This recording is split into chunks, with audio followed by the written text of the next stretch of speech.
as the European scientists insist? Michio Kaku, professor of theoretical physics at the City University of New York, is suspicious of his fellow scientists. The dead don't give us information on these tapes that can be used to prove their validity. Either this is really communications from the beyond, from the dead, or perhaps it's nothing but a videotape that's being placed inside a television camera.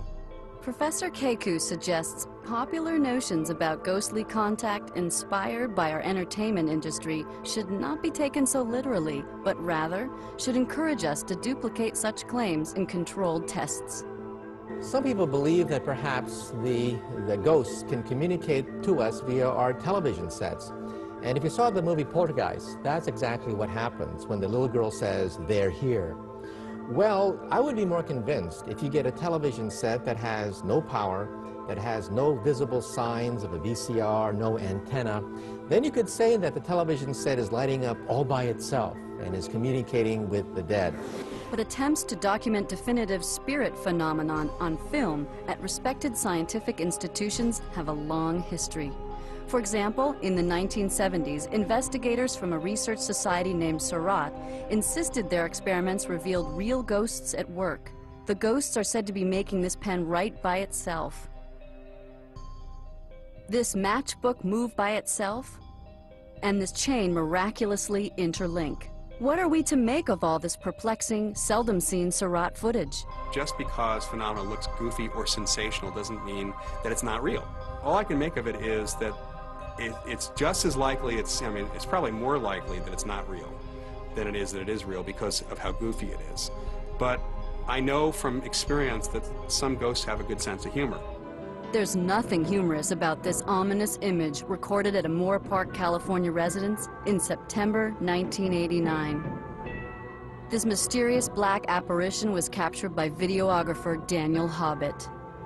You can't explain it, but you just know it's real. Hobbit has spent many years trying to capture compelling evidence that ghosts are real. He shot this eerie video in the home of a very frightened couple, convinced they were living with a disturbed spirit or entity. They were experiencing strange occurrences in their house. In particular, this one guest bedroom upstairs. Doors closing and pictures being thrown off the wall, and crying and voices coming from this particular room upstairs. Despite the family's refusal to ever enter the room again, Hobbit braced himself and went in alone with his video camera. Once inside, Hobbit said he felt that some force was directing him to an antique picture on the wall. The picture was a present from the husband's dead mother. I was not alone. A black, transparent, shadowy mass of some sorts, of someone or something standing by the bed. I remember the look on the husband's face. He stands up and he's pointing at the television, shaking his head, going, "My God," he says, "that's exactly what I saw." Hobbit even caught the apparition reflected in a mirror. This shot persuades many top researchers that we are witnessing a real ghost on tape. There was a scene where Mr. Hobbit panned the camera to the right and caught a reflection of the image in the mirror in the room. If it's an artifact, it's not going to be reflecting in the mirror in the same angle as it would be as if it was actually there. So that rules out an artifact immediately. So then what is it? It's an unknown. Tellingly, the frightened family who lived in this home moved out and never came back. And the man who shot this video not only believes he captured a ghost on tape, but that it also should be a textbook example for proof of the afterlife. The researchers in this field have devoted the last 20 years of their life had never encountered anything like this before. It's very rare to see what they had termed as a black articulating mass.